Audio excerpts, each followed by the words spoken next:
6 تا خبر داریم راجع به اپل که اولیش برمیگرده به دیسپلی های آیفون های 16 پرو و 16 پرو مکس. احتمالاً قرارداد بسته شده و اوکی شده که سامسونگ دیسپلیز قرار تولید کنه این دیسپلی ها رو و اسم دیسپلی که قرار استفاده شه تو آیفون های 16 پرو سری M مدل 14 که بهش میگن دیسپلی M14 که M برای نشون دهنده دیسپلی های اولد برای گوشی های پرچمدار و 14 هم مثل این که اشاره داره به تعداد متریال های های پرفورمنس. حالا دقیقا خودم متوجه نشدم منظورش چیه. بعد این M14 تا آخر 2024 فقط روی آیفون های 16 پرو خواهد بود و گوگل پیکسل 9 هم مثل این که قرار از همین نو دیسپلی استفاده کنه. چند وقت پیش خبر شنیده بودیم که قرار دیسپلی بعدی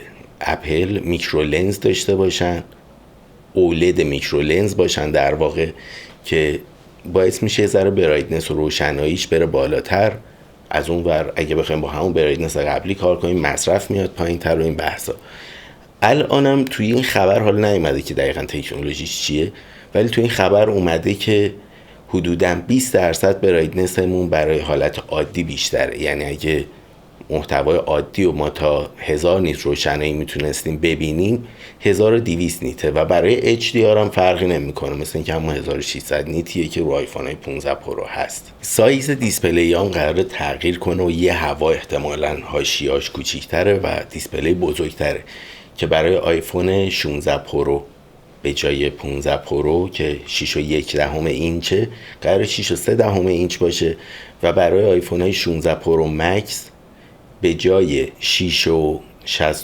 اینچ 15 پرو مکس روی 16 پرو مکس 6.9 اینچ میشه، یعنی 6.90 که خب یه هوا دیسپلی همون هم بزرگتر میشه. خبر بعدی راجع به باتری دوباره که با این سیستم جدیدی که مثل این که اپل داره کار میکنه رو باتریا میتونه یه 10% افزایش ظرفیت بده به ظرفیت خود باتری، یعنی میلی آمپرش یه 10% میتونه افزایش داشته باشه، چون که به خاطر همین بدنه فلزی و اینا و طراحیش تغییری که داره میکنه فضا باز میشه برای اینکه 10% سل‌های بیشتر باتری توش جا بشه. یعنی جدای همه بحثا یه 10% افزایش ظرفیت باتری هم داریم رو آیفون های 16 پرو احتمالا. خبر بعدی این که اپل داره روی iOS 19 macOS 16 watchOS 12 و ویژن OS 13 کار میکنه.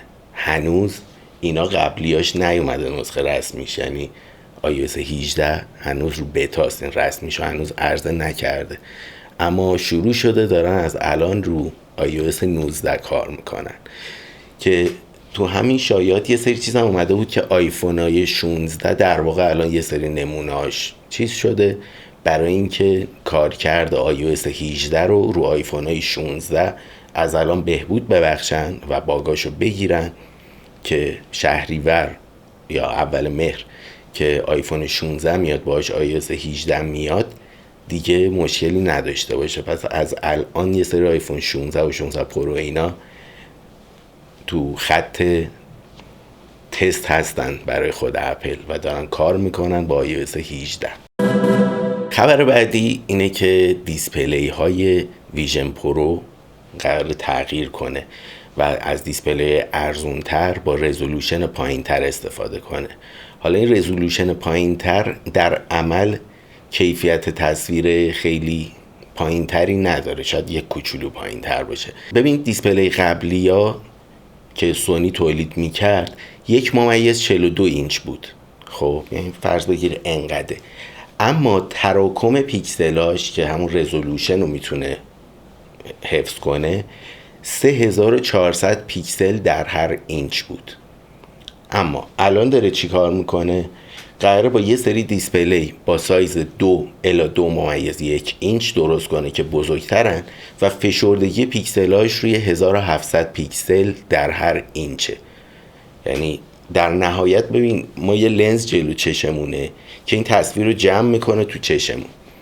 دیسپلی بزرگتر باشه فقط هم با فشرده و واید کردن تصویر اینو میتونه جبران کنه. یعنی بخوایم حساب کنیم 1.42 رو ضرب در 3400 پیکسل کنیم، اونور 2 رو ضرب در 1700 کنیم، میبینیم که در نهایت پیکسل های کمتری خواهیم داشت و یه مقدار رزولوشنش پایین تر از ویژن پروه. احتمالاً اسم این محصولی هم که میاد ویژن پرو نخواهد بود، یه ویژن عادی باشه یا ویژن هرچی از غیر پرو باشه، چون این پرو معمولاً محصولات پرو قوی ترین پردازنده، نمیدونم با کیفیت ترین دیسپلی و این که راجبی صحبت هستش قراره جزو محصولای ارزون تر باشه، ویژن پرو ارزونی قراره باشه و با این لاین پرو فرق داره. احتمالاً یه لاین دیگه است، حالا مثلا ویژن ایری یه همچین چیزایی باید اسمش باشه. مثلا خبر بعدی این که ظاهراً اپل قراره درآمدزایی کنه از AIش. حالا این چند حالت میتونه باشه. یه حالتش اینه که یه سری قابلیت‌های خیلی عجیب غریب و شگفت انگیز بیاره تا 1-2 سال آینده که مثلا تو اشتراک آیکلود پلاسی که میخریم اینم اضافه شده و مثلا اون چیزی که پرداخت میکنیم دسترسی به یه سری قابلیت‌های عجیب غریب تر داریم. یه حالت دیگهش هم هستش که اپل داره دستگاهاشو طوری توسعه میده که AI روش خیلی خوب کار میکنه. از اون ور با چت جی پی تی قرارداد بسته، مثلا فرض کن با گوگل هم یه قرارداد ببنده، با آدمای دیگه هم قرارداد ببنده، با شرکت‌های دیگه، آدم که نه، با کمپانی‌های دیگه هم قرارداد ببنده. بعد که کاربر بتونه انتخاب کنه از کدوم استفاده کنه. این قصه رو ما کجا داریم؟ وقتی سافاری داریم رو آیفونمون، اپل یه پولی از گوگل هر سال میگیره که سرچ پیشفرض آیفونمون روی گوگل باشه، یا مثلا الان برای پرایوت به صورت پیشفرض روی داکتاکگو سرچ انجینش، گوگل نیست. حالا ما میتونیم خودمون تغییر بدیم و انتخاب کنیم، اما یه پولی میگیره که اینو پیشفرض بذاره. میتونه درآمدزاییش اینجوری باشه، این سری قرارداد میبنده که اونا بیان اولا توی بازی آیفون، بعد یه پول اضافه تر هم ازشون بگیره که کدوم پیشفرض باشه، وقتی داری با سیری کار میکنی به صورت پیشفرض از کدوم استفاده کنه. یه همچین حالتی هم میتونه باشه که هنوز این بحث این که اپل چطوری میخواد پول بسازه از AI رو حواس. یه چیزی هم که هستش خیلی اینو فوری نمیکنه اینه که اپل داره با فروختن این دستگاه ها در واقع پولشو میسازه، اما یا مثلا همین داستانه تا چند سال بوستش میکنه. مثلا کسایی که 2 سال در میون آیفون عوض میکردن، 4 سال در میون آیفون عوض میکردن، الان به خاطر AI باید برن رو 15 پرو یا برن رو آیفون های 16 و خود این یهو فروش این گوشی رو میبره بالا و یه ارتقای زودتر از موعد به خیلی از کاربران میده. همینجوریشم واسه همین تا یه جایی پر میکنه، ولی احتمال این که از 1-2 سال آینده بخواد پول بسازه و حالا چطوری شما نمیدونیم دقیقاً، خیلی بالاست. و اما خبر آخر که خیلی برام جذاب بود، ببین ایرپاد پرو سیستم اسپیشال آدیو داره که مثلا اگه داریم یه فیلم میبینیم و یه صدایی میشنویم از اینجا داره بشکم میزنه، اگه رومونو برگردونیم این صدای میاد جلومون بشکم میزنه. با اینکه حالت عادی تو یه صدای سه‌بعدی که میشنوی وقتی این داره اینجا بشکم میزنه، وقتی میچرخی هم صدای باید میچرخه، یعنی نمیتونی تو صدای سه‌بعدی برگردی ببینی که چیه داره صدای بشکم میده، دست، اسپیکر، چوبه، چیه. ولی رو اسپیشال آدیو تو میتونی برگردی ببینیم منبع صدا کجاست، به خصوص که نه برای وقتی که داره با تصویر سه‌بعدی این تلفیق میشه. البته صدای سه‌بعدی هم داریم که همجوری حرکت میکنیم صدای خالی جاهاش ثابته و کله ما توش میچرخه، کاری نداریم. این سیستم خیلی نیاز داره که حرکت سرمونو خیلی دقیق بتونه رصد کنه، ببینه کلمون کدوم وری شد، چی جوری شد، بالا پایین، اینا که اینا با ژیروسکوپ و پردازنده ها و اینا تحلیل میشه که کله ما چی جوریه. اما برای اینکه بتونه اینو دقیق ترش کنه در حد دقتی که بتونه با ویژن پرو کار کنه، و این ویژن پرو الان دقتش خیلی بالاست و ایرپاد اونقدر دقیق نیست.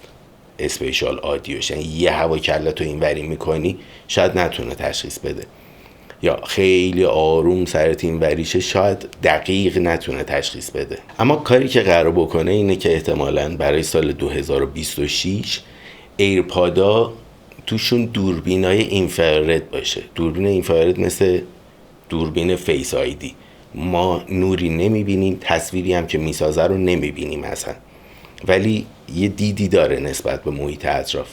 حالا ایرپادا وقتی دوربین اینفرارد دارن، دوربین آی آر دارن، مخفف همون اینفرارده، میتونن ببینن تا یه شعاع اطرافمونو.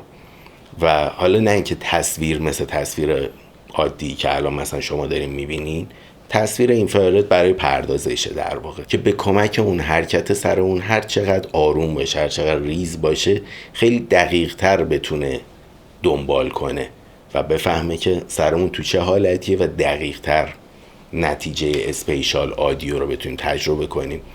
و دقتش میشه اندازه دقت همین ویژن او اس، ویژن پرو میگم، ویژن او اس. حالا این اسپیشال آدیو خودش یه ذره بحثش پیچیده است و تو ویدیوهای بعدی دقیقا میخوام اصلا براتون توضیح بدم که گوش چطوری میشنوه، صدای استریو چه چیزایی رو میتونه اصلا به ما منتقل کنه، صدای سه‌بعدی چیه جریانش و چیا رو منتقل میکنه، و صدای اسپیشال آدیو دقیقا داستانش چیه. این تو ویدیوهای بعد اول با سازوکار چنوایی آشنا میشیم که چجوری جهت‌ها رو تشخیص میده گوشمون، بعدش میریم این سه تا استاندارد استریو، سه‌بعدی و اسپیشال آدیو رو با هم بررسی میکنیم.